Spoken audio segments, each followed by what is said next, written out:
what's up YouTube? It's me, Brex, and it feels good to be back once again. Sorry I took last week off. I had to make an emergency trip to Atlanta, but I'm back and starting a new YouTube series for you today. This series is called How I Stream. Now, I've already showed you guys the things I use to stream, but now I want to show you how I use them for two reasons. Number one, so that you guys kind of get an idea of how all this stuff works together and hopefully help some newer streamers out with how to get started in the game. And number two, maybe you use these things differently or better or easier or maybe even different items than I use, and you can actually help me improve my stream quality as well. So you guys know I got the GoXLR about a month ago, and today I wanted to talk about how I use the GoXLR in streaming and why I think it's one of the most important pieces of tech that I've gotten recently that's improved the quality of my stream. Now, there are a ton of videos out there on reviewing the product and why you should get it, and you should definitely check out Harris Heller at Alpha Gaming on YouTube because he has an incredible video on this unit. This video isn't why I use it, but how I use it personally for my stream, and I'll show you some of the features that I think are the absolute best when it comes to using an XLR microphone into your PC. Now, real quick, if we look at the back of the unit, this is where you plug your XLR microphone in. Now, XLR gives you a better connection and higher sound quality than a USB microphone will, but to be honest, if you're using a Blue Yeti or something similar, jumping to XLR isn't going to make a drastic improvement until you get into the EQ of the microphone.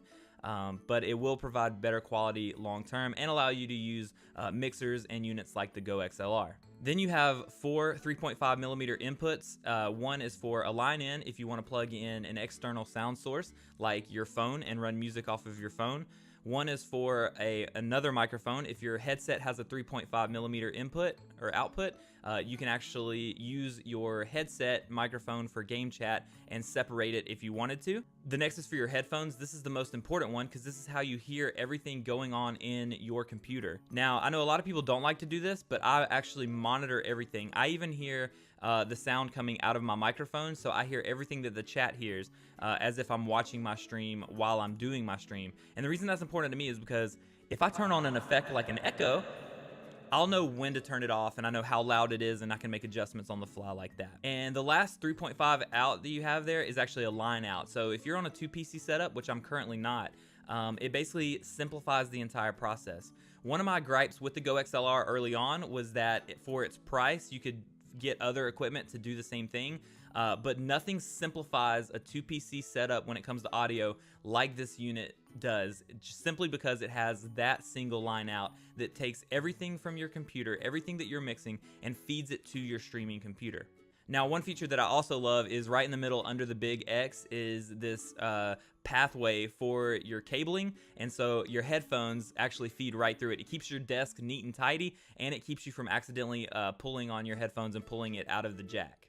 Next, you have the Kensington Lock. I don't really know anybody that uses that. You have the USB, which feeds it to your computer, and then you have your input for your power. If I had an immediate gripe about the unit, it is always on. There is no power button, and I'm one of those people that kind of feels like if it's always running, then maybe it's going to wear out faster. That's probably not true in just my paranoia, but that is one thing that I noticed right off the bat is that you don't turn the unit off unless you actually unplug it. So one thing I forgot to mention for you console gamers out there, there's actually an optical audio in, and that's for going straight from your Xbox or your PlayStation so that you can feed that sound straight through the GoXLR and mix it as well. Sorry about that.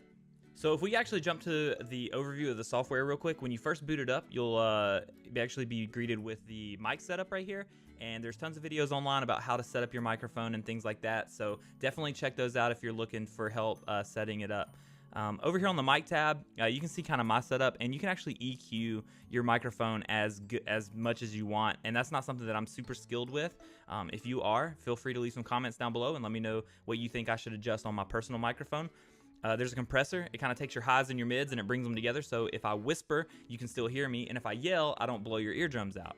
Now, one thing about the software is that the gate, every time I launch my software, the gate seems to be reset, and I actually need to just adjust it and move it back in order for it to correct itself. And then the de-esser, I just said the word Mississippi until my S's didn't sound as harsh. Now, for those of you that don't know about the GoXLR, you basically have, it's a 4-channel mixer up here where you can assign anything you want to these 4 channels. Now, I use mine. I have my microphone on number 1 because I feel like that's the most important thing, the reason I got the unit.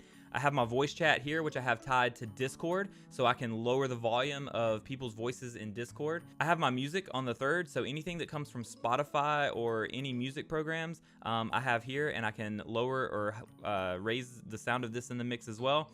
And then I have my system. Now you can put an individual game and adjust the volume of the game on this channel if you want. I have it as the entire system because sometimes on stream we'll watch a YouTube video or something like that, and it lets me just control everything without going in and reassigning the channel. So anything that's not my microphone, Discord, music related, if it's in the browser or any game I'm playing, I just keep on the system channel over here. And you can change that to be whatever you want it to be. Over here you have all of your effects that you can turn on, like an echo or auto-tune or anything like that. You can adjust these and save your settings 1 through 6. And you can actually save as many as you want, but have 6 preloaded on here for any kind of vocal effects. They actually come in handy, and I do use these from time to time on stream. Down here you have your sample pad, which is really neat because you can create samples on the fly and play them back immediately, or you can go and find sound bites online and have them assigned to trigger on these pads. You can use it any way you want to. If you have any experience with a sample pad, it works the same way, and it works really well. And then lastly, in this corner you have the beat button. I use it ironically on my stream because I try to have family-friendly content at all times. And then you have a momentary mute button right here that just mutes your microphone while you cough, sneeze, scream, or whatever it is that you need to do, and just take a quick momentary break with your microphone. Okay, so that's an overview of the GoXLR, but now I want to show you how I use it for my stream and why it's such a pivotal piece for my content that I create and maybe be able to help you out.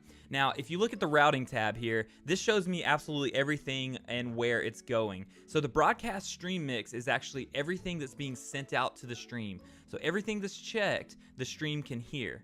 Now, I have my profile set up here in the top left corner, and the only difference in my stream and my off stream, you'll see that these 2 checkboxes go off, the broadcast stream mix and the headphones. What that means is when I have it off stream, I'm not monitoring my own headphones and everything that the chat hears. So if I'm just streaming with, or if I'm just gaming with people off stream, I have that selected so I can't hear myself. But if I'm streaming or recording this video, I like to hear everything that you guys are hearing or going to hear, and so I have that monitoring on. And now the biggest thing that I use the GoXLR for and why I love it so much is my co-streaming profile. So if I pull up my co-streaming profile, you'll see that when you change profiles, it automatically adjusts your levels here. And if you don't save the levels to your profile, you can manipulate the sliders on screen by using the ones on the unit as well, which is so cool to me. But on my co-streaming profile, if I go to the mic, or actually the mixer, sorry, and look at the different channels, you can change your mute options. And so the way I have it set up when I'm co-streaming, which means if I'm playing a multiplayer game with other people in Discord, or if I'm streaming alongside another streamer who needs to talk to their chat or read their alerts, or I need to talk to my chat and read my alerts, this is huge because I have it set up to where the mute buttons, which is right down here, up under each of the different channels that you're mixing, I have it set up like this. My mic, if I'm in co-streaming mode, when I push the mute button on my microphone, it actually mutes it to the voice chat. So I can mute it.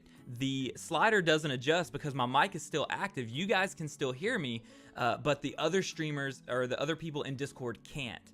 And that lets me talk to chat and read alerts without bothering the other streamer or the other people in the game. Now, likewise, on channel 2, which is my Discord channel, my voice chat channel, I have it set to where when I push mute, it actually mutes it to the stream. So if I mute it, now the slider doesn't adjust, which means I can still hear everything in Discord from callouts and pings and things like that, but my stream can't. Now, I run a family-friendly stream, and so this does 2 things. It lets me keep it that way in case the people I'm playing with kind of fly off the handle or, you know, say things that I don't want broadcast on my stream. But the bigger thing is it allows me, if they're in a long conversation with their chat or reading alerts or things like that, I can actually mute that to my channel so that I can still talk to my chat, and chat's not trying to kind of hear both streamers communicating with their own channels at the same time. And this is why I love this piece of gear so much, because of how it allows me to mute what my stream and other streams are hearing while I co-stream with other streamers or content creators or broadcasters or anything like that. So there are a ton of videos out there on reviewing the GoXLR and a lot of the main features. What I wanted to do in this video and in this series is just show you how I'm using these things, because they're so customizable. If you have any tips or tricks, or especially if you have any questions about how I'm using it or the piece in and of itself, feel free to leave a comment down below and I'll be sure to get back to you. If you haven't already, click subscribe and ring the bell, get notified when I post videos, which is, I try to post every Friday at 3 p.m. And as always, if you haven't stopped by yet, twitch.tv/BrexLive every Sunday through Thursday night at 8 p.m. Eastern Standard Time for some good gameplay, conversation, and community. I'll be there. I can't wait to see you. Until next time, stream well.